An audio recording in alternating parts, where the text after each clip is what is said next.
guys. Some of you might know that before I came to Wilmington, I was an editor at a spa magazine. I still regularly freelance for this spa magazine. You need to know this. The only thing I love more than a free massage is a good scary story. So the following is a 100% true story that took place while I was on assignment at a spa.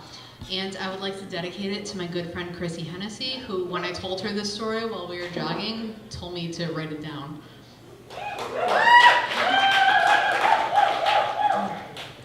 In my 5+ years as a spa industry journalist, I've learned a ton about moisturizer, massage, small business management, chakras, and preventative wellness. Recently, I also learned that when your thighs are numb from cool sculpting, a non-surgical alternative to liposuction in which your fat is theoretically frozen out of existence, you become physically unaware of whether you're far enough back on the toilet. You might, in fact, pee all over the floor of a fancy med spa. On my visit to said spa for a work assignment, I didn't expect to be trying cool sculpting, the service through which sub-zero temperatures are employed to effect a localized reduction of fat deposits. The spa director I had come to interview was excited to offer the free session, explaining that it was among their most popular new offerings. In my line of work, complimentary spa treatments are hardly unusual, but ones valued at $2 or $3 grand? I had entered a new stratosphere of gonzo spa journalism. FDA approved since 2010, cool sculpting pinches your self-selected area with a claw-like applicator device, and for 1 hour per body part, this applicator's panels cool the area to a temperature that's said to crystallize and kill its fat cells. Over the next few weeks, these fat cells are purportedly flushed out of the body naturally, giving the area a smooth appearance.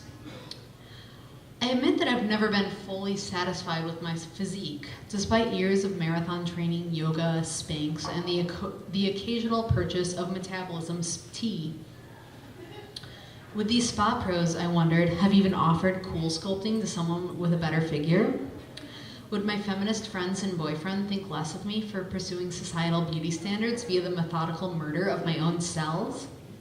Wouldn't it be mortifying if there was a freak accident and the verb cool sculpt ended up in my obituary? I had so many questions. The smiling technicians employed at this glistening, pristine spa, an aromatherapeutic oasis with a whale cry soundtrack, informed me that I could use any part of my body to sculpt. I was told that popular choices include muffin tops, love handles, spare tires, and saddlebags.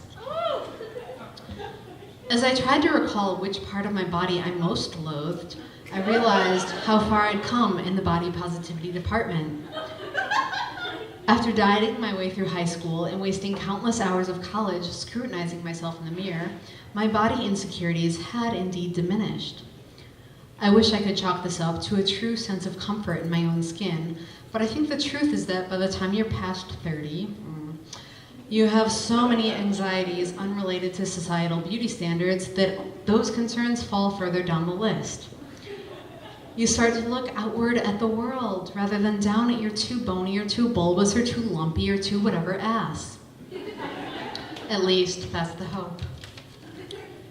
I'm proud to report that it actually took me 3 full seconds to recall the part of myself that I hated sufficiently to subject its subcutaneous fat tissue to cellular massacre.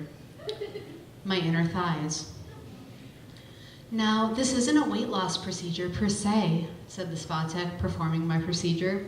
Cool sculpting is intended for the active client who just needs a little help targeting those stubborn pockets of fat resistant to diet and exercise.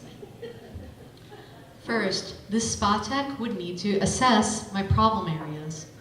She led me into a sterile, white, fluorescent lit room with a tape-marked circle on the floor and explained that I could expect localized numbness for a few weeks and within about 3 months, smoother, more contoured thighs.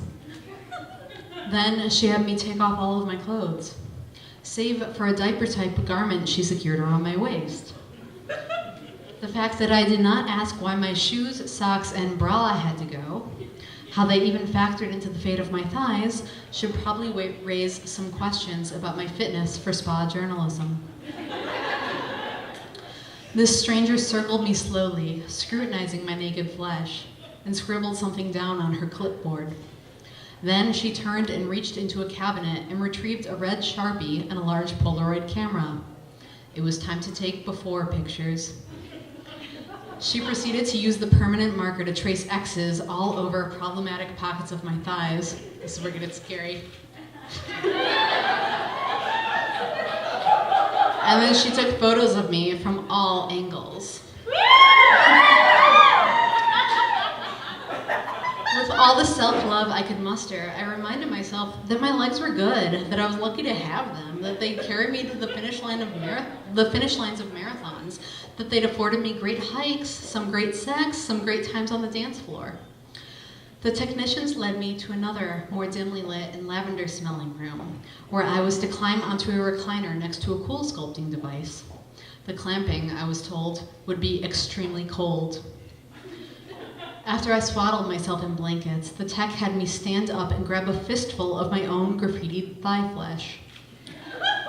Then she got out the encyclopedia-sized pinchers and informed me of the vacuum-like sensations they would produce. I began to panic. My lips always get purple in the pool. What if, I thought, my circulation just couldn't handle the freeze? What if my thigh fat got stuck forever in the machine? How exactly would my legs' nerve endings manage to survive this ice slaughter? As the woman administered the clamp, the device loudly whirred. The cold sensation that followed was sharp, painful, too severe to be taking place at any peaceful-smelling spa. The intensive suction made it feel like my flesh was being pulled right off my body. Imagine getting a hickey from an ice robot with plungers for lips for 2 hours. It was after the tech pointed out the emergency "Stop Cool Sculpting" button.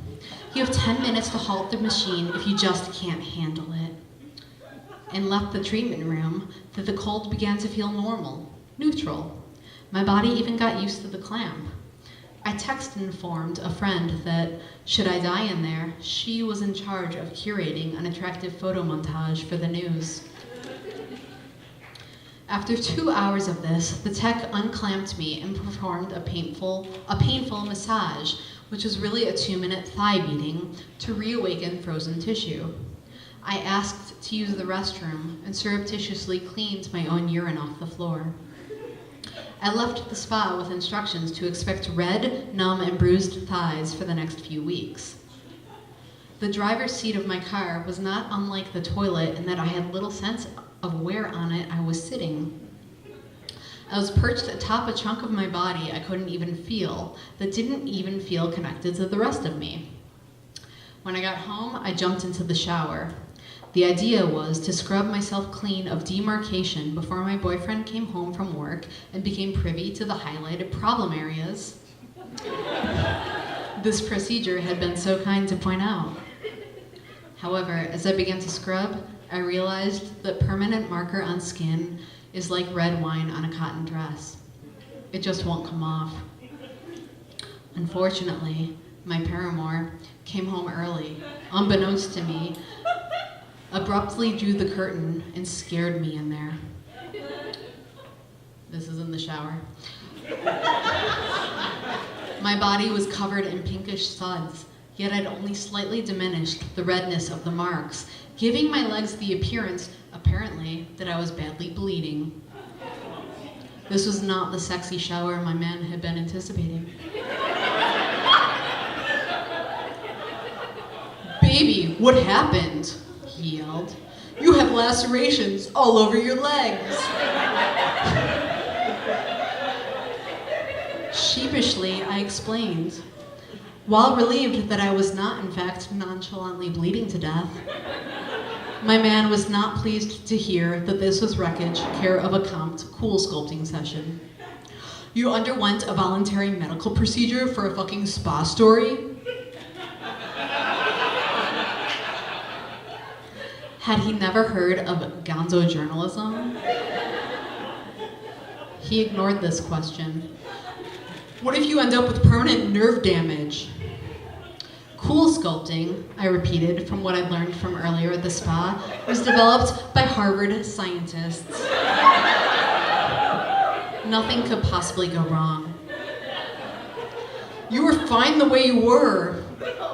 When are you going to get it through your head that you shouldn't be doing weird shit to change anything about yourself? That, I wanted to say, is a very good question. Because the beauty industry is, of course, doing its damnedest to make sure no woman ever believes she's fine as is. Its livelihood depends on the body shame so many of us internalize in abundance. 7 months have now passed, and my thighs are at a 3 on the numbness scale. They peaked at 11 that first piss-soaked day at the spa. They still feel disconnected from my body, like how I imagine slowly thawing meat implants might feel. Whenever I'm feeling panicky about this, the doctors of the internet are quick to inform me that there are no long-term negative effects to date of cool sculpting. And the truth is, my thighs look about the same. But I do spend more time critiquing them in the mirror nowadays, trying to discern any differences. The catchphrase concluding many cool sculpting ads is, "Get your mojo back." Right now, I would settle for the feeling of my thighs back.